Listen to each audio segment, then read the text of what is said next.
Hi, welcome to Coventry Kitchen. I'm Luke, and this is Oscar. Over the next 8 weeks, we're going to take you on a culinary journey across many countries. This week, we're going to start with Paris, Italy. Wow, I love Italy. What are we making today, Luke? Well, this week we are inspired by a submission from a closet Italian, Luke Brusco, who wrote to us during the week. Brusco! What was wrong with Luke? Well, Luke wrote to us during the week saying that he's always at these Italian dinners and everyone's serving and talking about this Bolognese, but he just doesn't know what it is. An Italian who doesn't know how to make Bolognese? No wonder he's in the closet. So Oscar, what do we need for Bolognese? I'm glad you asked, Luke. So for our Bolognese sauce, we need some wine, mince, carrot, celery, onion, chili flakes, oregano, cooking salt, black pepper, Pulpa. and our pasta. Don't we need garlic? And garlic. Why don't you go get that garlic? Okay.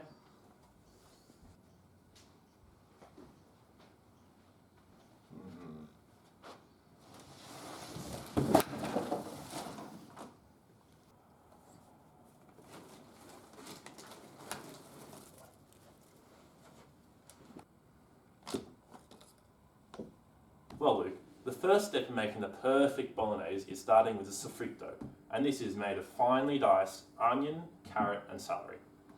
Now, Oscar, what exactly is a sofrito? Well, Luke, the sofrito, or as they say in France, the mirepoix, is designed to build a solid base of flavour to every dish. Now, sofrito roughly translates to Wow, that's obscene. So let's start with the onion.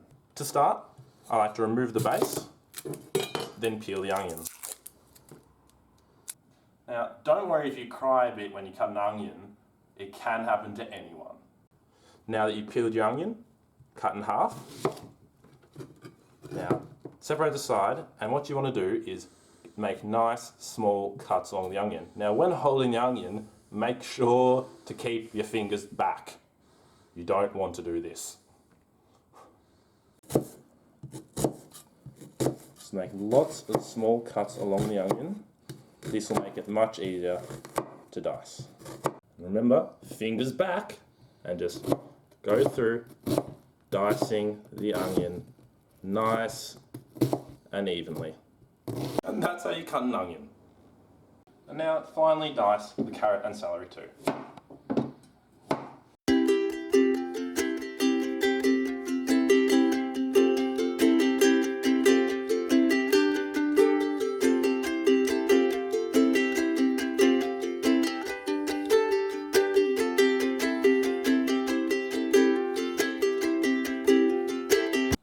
Now I'm going to turn my pan to medium-high heat and coat with a thin layer of olive oil.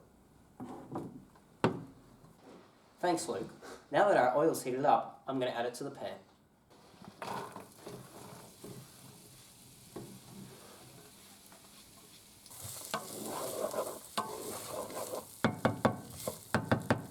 Now, Bolognese is a bit of a touchy subject with some people. Everyone makes it their own way, and they all have different recipes. So while the veggies are cooking down, we decided to send our man Adam out to find out how you guys make your Bolognese in a segment we like to call Adam on the Streets.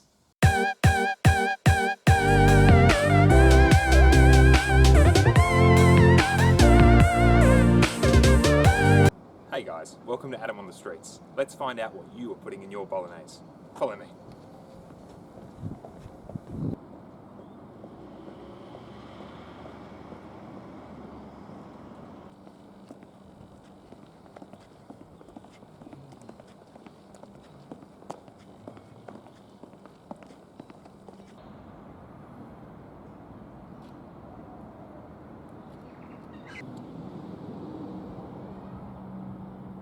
I don't know what's going on. There's no one out here. Can we go back to the kitchen? Oh, welcome back. Now, while the veggies are simmering down, prepare your garlic. We want it thinly sliced. So I like to cut the ends off, slice down the middle, peel it, slice down the ends, nice and thin, and then slice across this way. Now that the sofrito is ready, And the garlic's chopped up, add the garlic. now we also want just a couple of shakes of red pepper flake and a teaspoon of oregano. Stir well. Now, one ingredient that you can't forget and is absolutely integral to the dish is tomato paste. I like to add, I don't know, 2 to 3 tablespoons.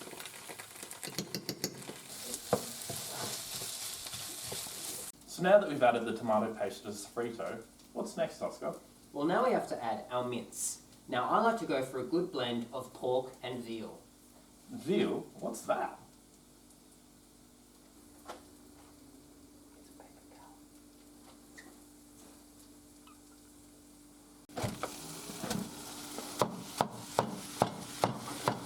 You really want to break this up.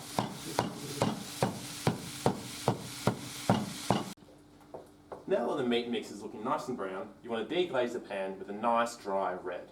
We're going with a cab sauv. So, about a glass, and just pour it in evenly across the dish. Mixing in well. Now, don't be afraid to deglaze yourself a little bit too.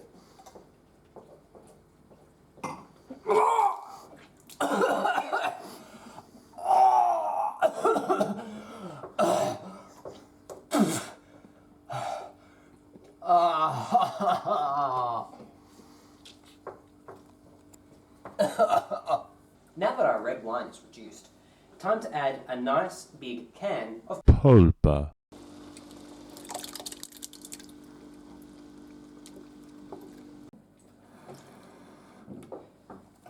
And now we just want to add a bit of water as well. Now, like lifting a seashell to your ear and hearing the sea. In Italy, they say you lift Pulpa. to your ear and you hear a secret.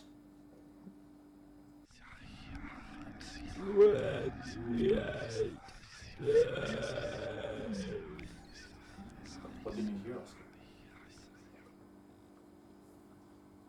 It's a secret. Well, while this is reducing, let's cut back to Adam on the streets. Are you sure this is the way we came? I don't recognise this at all. You said I wouldn't need a phone. We said we're just going around the block. Where the are we? Give me a minute. No, look at the sun. Look, how long have we been out here for and the sun hasn't even moved in the sky? This is not.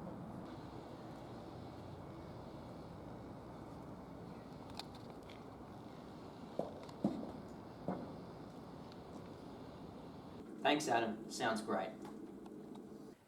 The sauce is now nice and reduced after simmering for 2 to 3 business days. So that means it's time to cook our pasta. Now don't forget to salt your pasta water.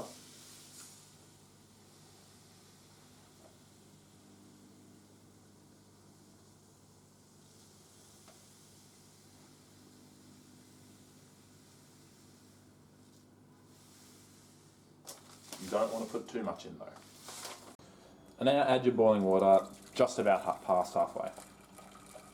Now, usually you go with the spaghetti, but we actually prefer to use a rigatoni. Yep.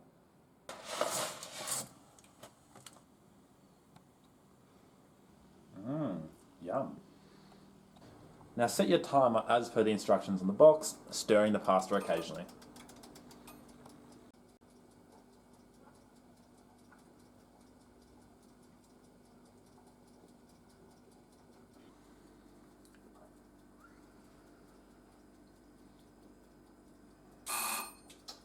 It's ready! Now that your timer's gone off, your pasta should be done.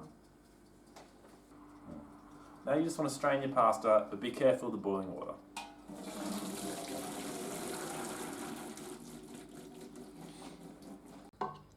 Now let's add some lovely sauce. Can't wait.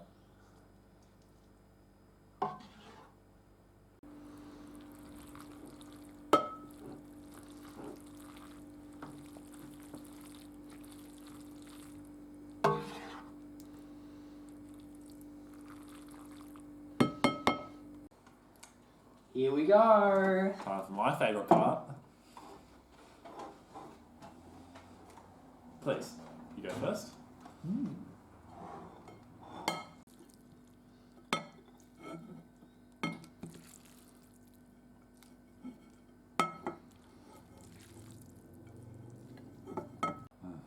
Yum. Can't wait.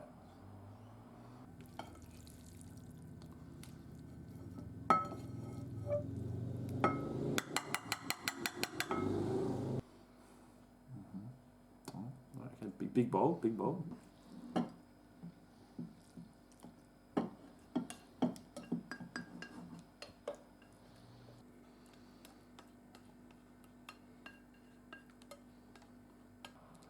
Oh, one bowl, yeah. Saving dishes, nice.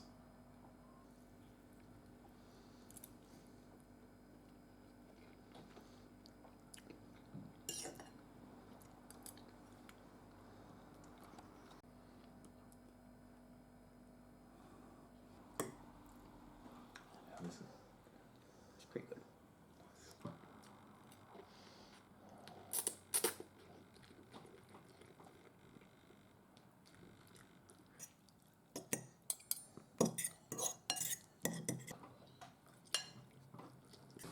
I cannot wait for this. I am hungry.